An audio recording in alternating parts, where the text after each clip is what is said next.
We're pleased to welcome Michele Siekerka, President and CEO, New Jersey Business and Industry Association. Good to see you, Michele. Great to be here. As usual, BIA has done an important study, in this case looking at the current regional business climate in New Jersey and how we rank, what, in the region, the country, what? Well, unfortunately, when it comes to regional competitiveness, we are dead last. Dead last, meaning when we track trends on spending, on taxes, on cost of living, we rank last in the region. We did a study where we took 6 factors and we compared ourselves to 7 states in the region, Northeast, and we came in dead last. Based on, is it taxes primarily? Yes. Which ones? Well, if you think about corporate business tax, if you think about individual tax, if you think about individual property, meaning income tax? Yeah. If you think and then property. Oh, property tax #1, absolutely #1. So some of these taxes were not dead last, but when you rank the 6 factors all together and you add them up and score them, we are last. And we're not just last, we come in 33. And the next one behind us is at like 26 when you add up the factors. Add in another piece of this. There are lots of folks across this country who believe fervently, Michele Siekerka, that we need to increase, you know where I'm going, the minimum wage, $15 an hour. I see campaigns everywhere, people saying it's not a livable wage. I think that you are saying that the survey found that that $15 minimum wage in New Jersey would make us more or less competitive, what? Oh, no, less competitive. So our #1 out-migration state is Pennsylvania. They're not even having a discussion around raising minimum wage right now. In New York, you know, the discussion is different. Cuomo is on behalf of it. We also know what the challenge in New York is right now. It's very early on, and we already hear from our industry members, our business members who have companies in New York as well, where the challenges are. Retail, supermarkets, they're very challenged over there. You know, people think that everybody always talks about corporate greed and corporate welfare and thinks there's all this money flowing back to companies. Let's talk about Main Street companies. Their profit margin is about yo big. All right, think about the pizzeria, think about the bakery, think about the laundromat. Okay? When you go in, you take and expand their expenses, what do? It's a balance sheet. They either have to increase cost or they have to cut expense. It's very easy, right? I mean, the math's easy on this. So I want to understand something else. The income tax, and again, we are doing this program, we don't know as we do this program whether there's going to be an increase in the quote-unquote millionaires tax in the state. Governor Murphy has talked about it with us many times and more importantly with many other media organizations, said it publicly. The income tax rate in the state of New Jersey is? Well, the highest is 8.97. Yep, as we speak. Yes. In Pennsylvania, what is it? Oh, now you're testing me on my numbers. It's 3%. Correct. Thank you. It's 3%. It's 3%. Significantly in lower. In New York, I believe, check this out, team, as we're talking, I believe it's 5-ish. And in Florida, do you happen to know? It's 0. And why do I raise it? I'm just curious. Yeah. Doesn't matter. You could think taxes need to be raised or not. That's your business.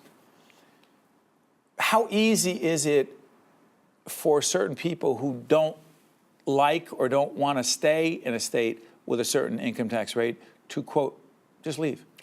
It's very easy. So here's our #1 challenge is that #1 out-migration state, Pennsylvania, right across the river. Bucks County, Lehigh Valley. I mean, just go up the Delaware and see the migration that has taken place over time. I live and work in Mercer County for 2 decades. I have watched Bucks County grow as I've watched Mercer County not grow.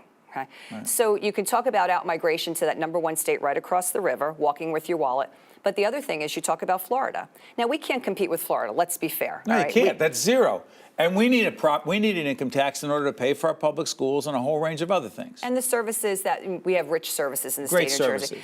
But what we do have, and remember, you know, the sun shines all the time in Florida, warm weather. When people aren't, because people say, oh, they go to Florida for the weather. They're not going to Pennsylvania for the weather. So keep that in mind, right? That's a definite walk with your wallet, okay? But what they are doing is we have the new, what I call the new snowbird phenomenon. 6 months and a day outside the state of New Jersey, you're not considered a resident of New Jersey for income tax purposes. So therefore, more people, the traditional snowbird used to be go down after Christmas, come back around Easter. Now? 6 months and a day. 6 months and a day outside the state of New Jersey, you're not taxed on your income in the state of New Jersey. So then you have 0 income tax because you're not a Florida resident. If you are a Florida resident, absolutely correct. Yes, so we see that. I could tell you, go to Trenton Mercer Airport on a Thursday night.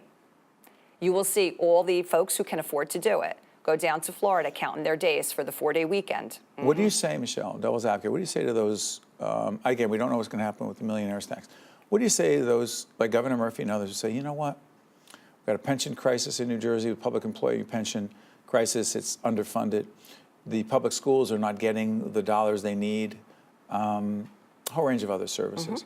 If we do not raise taxes on the wealthiest in the state, the governor's often called it a fair tax, we will never be able to do the things we need to do to keep services where they need to be in the state. You say? I say we need structural reform. What does that mean? That means that we need to restructure how we fund education through property tax, number one.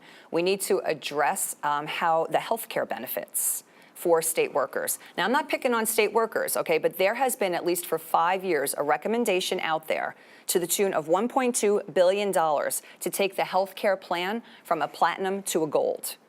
$1.2 billion, Steve, right there at the save making. it? Yes. Yeah, but Michelle, that goes right back into the budget. You could put that into the pension. But didn't public employees give up a whole range of their benefits in the 2011 pension reform plan between Governor Christie and the Democratic legislature? Didn't they give up a lot? Oh, there's so much more opportunity for reform. There was absolutely reform at that point in time. Step one of reform. There's so much more, and you're not having a disparate impact, a disparate treatment of the state worker. Take a look in private sector. They don't say that. Oh my gosh, look at private sector benefits, okay? There's no such thing as pension plans anymore in the private sector. Everybody's on a 401k, number one. Number two, look at healthcare. Number one issue to New Jersey business every year when we survey them, rising cost of healthcare, rising cost with less benefit. More and more, the businesses are having to put that on their employees to pick up more of the premium. But public employees, without belaboring this, say, we get paid less than they do in the private sector, which is why these benefits should come to us. Yeah, I would respectfully disagree. You know, this isn't the 1950s, 60s, 70s, okay? We have spent years making sure that state workers get competitive wages, negotiations. I was on a school board for over 10 years. I negotiated 6 labor contracts. I know how the process goes. People are treated fairly here. They're treated fairly. Real quick before I let you go. This whole question of tax reform, comprehensive tax reform, do you believe that we should lower the income tax rate? We should do everything we can to bring more relief back to residents. Michele Siekerka, who is the president and CEO of New Jersey Business Industry Association. Thank you, Michele. As always, check out next time. Be right back right after this. I swear I can do that. State of Affairs with Steve Adubato is a production of the Caucus Educational Corporation, celebrating over 25 years of broadcast excellence. State of Affairs with Steve Adubato is brought to you from the Agnes Varus NJTV studio at 2 Gateway. Funding has been provided by Summit Medical Group, Wells Fargo, the Russell Berry Foundation, Georgian Court University, the Turrell Fund, supporting Right from the Start NJ, the Robert Wood Johnson Foundation, and by the New Jersey Office of the Insurance Fraud Prosecutor,